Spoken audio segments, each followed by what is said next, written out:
Hello students, welcome to my YouTube channel learning at home.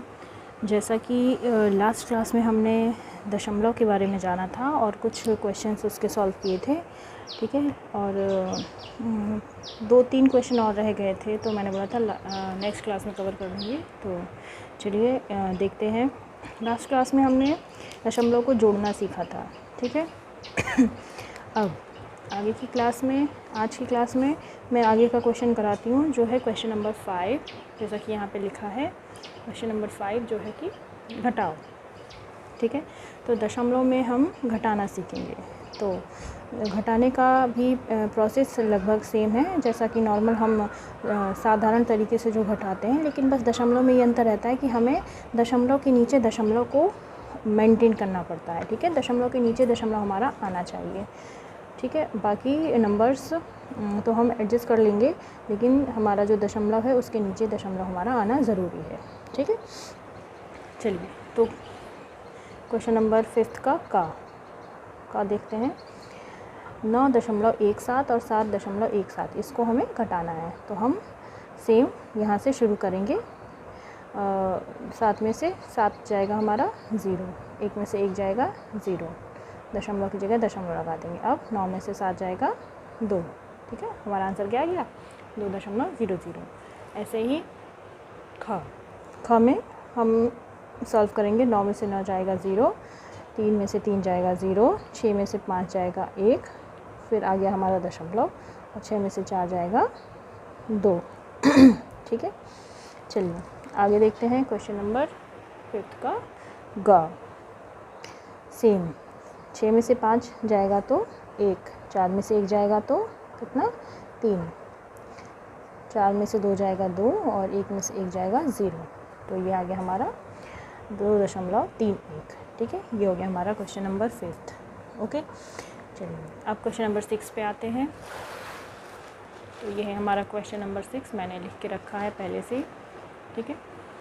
चलिए इसको solve करते हैं। क्वेश्चन क्या कह रहा है, क्वेश्चन पहले पढ़ लेते हैं।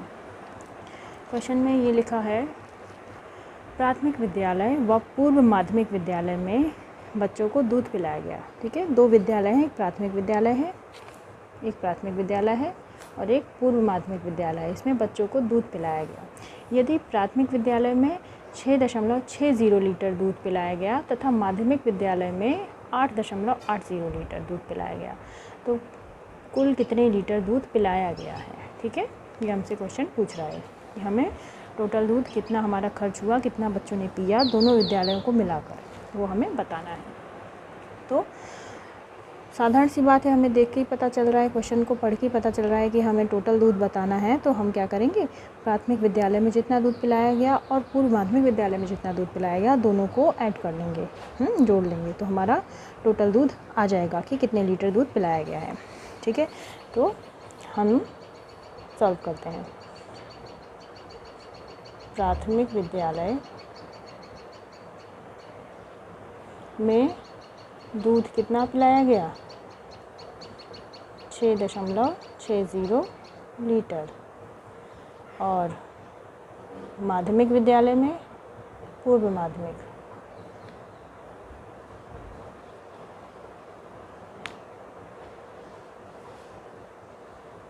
दूध कितना पिलाया गया?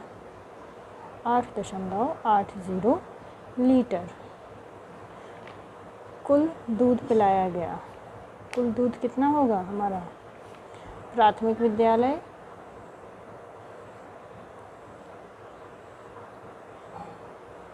में पिलाया दूध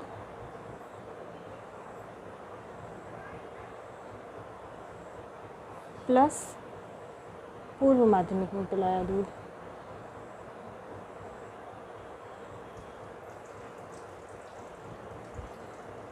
ठीक है।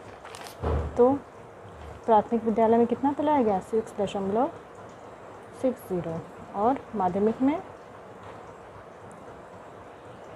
ठीक है, ये 1.80। अब हम क्या करेंगे, इसको ऐड कर लेंगे, ठीक है। हम इसको ऐड करेंगे तो 0 0 0, 6 और 8 14, ठीक है। 14 हो गया, 14 का 4 आया, हासिल कहाँ जाएगा? इधर, ठीक है। 6 और 1 7, 7 और 8 15, ठीक है। यह गया हमारा आंसर 15.40 लीटर। ये हमारे कुल दूध की संख्या आ गई, ठीक है। टोटल हमारा दूध था 15.40 लीटर, जिसमें से 6.60 लीटर प्राथमिक विद्यालय को पिलाया गया और पूर्व माध्यमिक को 8.80 लीटर पिलाया गया, ठीक है। चलिए, ये हो गया हमारा क्वेश्चन नंबर 6। अब आते हैं क्वेश्चन नंबर 7 पे। चलिए क्वेश्चन नंबर 7 पढ़ लेते हैं। क्वेश्चन नंबर 7 में कह रहा है रमेश के घर से रामपुर बाज़ार 12.5 किलोमीटर दूर है, ठीक है। चलिए, रमेश उसी रास्ते में दीपक का भी घर है जो रमेश के घर से 7.25 किलोमीटर पर है। दीपक के घर से रामपुर बाज़ार कितनी दूरी पर है, ठीक है। तो देखते हैं। मान लीजिए ये है रमेश का घर, ये घर है, इसका है रमेश का। रमेश के घर से कह रहा है रामपुर बाज़ार कितनी दूरी पे है, 12.5 किलोमीटर की दूरी पर। ये देखिए, ये है दूरी, ये है बाज़ार, ठीक है। बाज़ार है ये, ठीक है। यहाँ पे दुकानें हैं, ठीक है। अच्छी लग रही हैं दुकानें। ये क्या है, बाज़ार। रमेश के घर से बाज़ार कितनी दूरी पे है, 12.5 किलोमीटर की दूरी पे। ये जो दूरी है ये कितनी है, 12.5। अब कह रहा है कि उसी रास्ते में दीपक का भी घर पड़ता है। इसी रास्ते में जब ये रमेश बाज़ार जाता है तो रास्ते में ही इसके फ्रेंड, इसके दोस्त दीपक का घर पड़ता है, जो रमेश के घर से 7.25 किलोमीटर की दूरी पर है, ठीक है। तो मान लीजिए 7.25 यहाँ पे इसके दोस्त दीपक का घर है, और रमेश के घर से दीपक के घर की दूरी कितनी दी गई है, 7.25 किलोमीटर, ठीक है।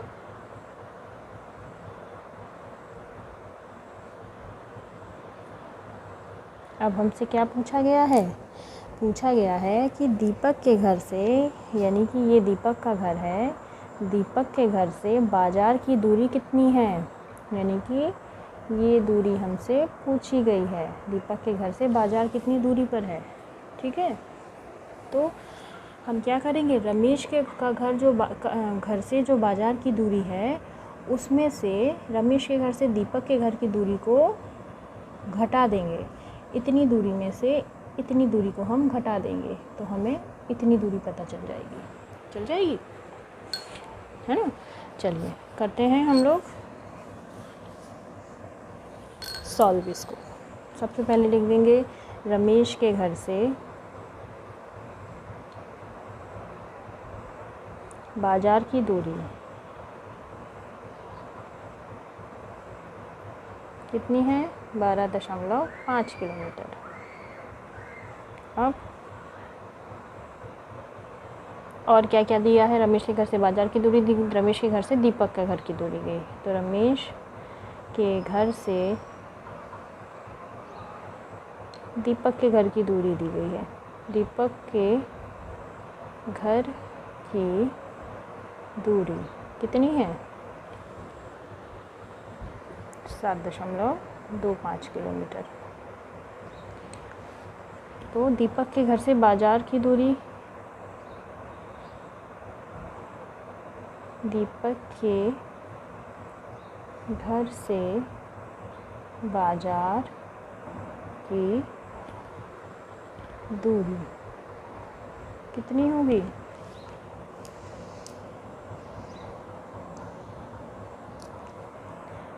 कितनी होगी, रमेश के घर से बाज़ार की दूरी यानी कि 12.5 माइनस 7.25, ठीक है।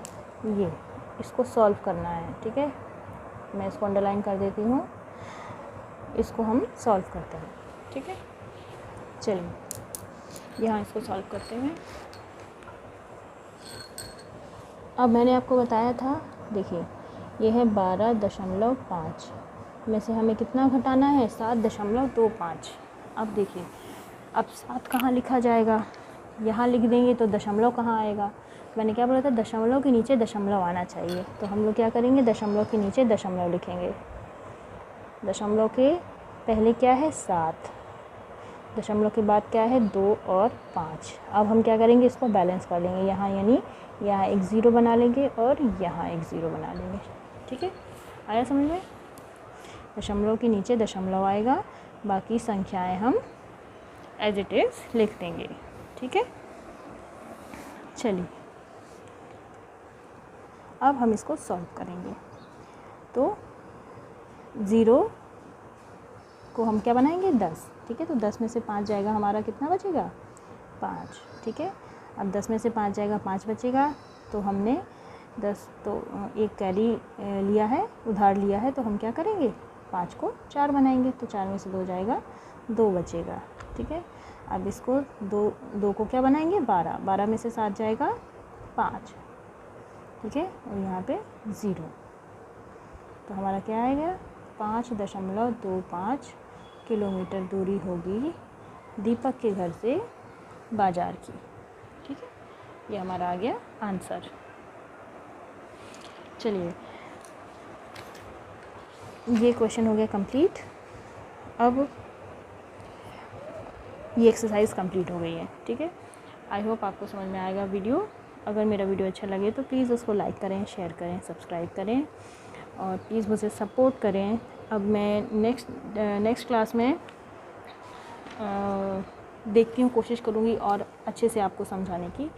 अगला टॉपिक क्या होगा मैं आपको अगले वीडियो में बताऊँगी। ठीक है, ओके, मिलते हैं नेक्स्ट वीडियो में। Thank you.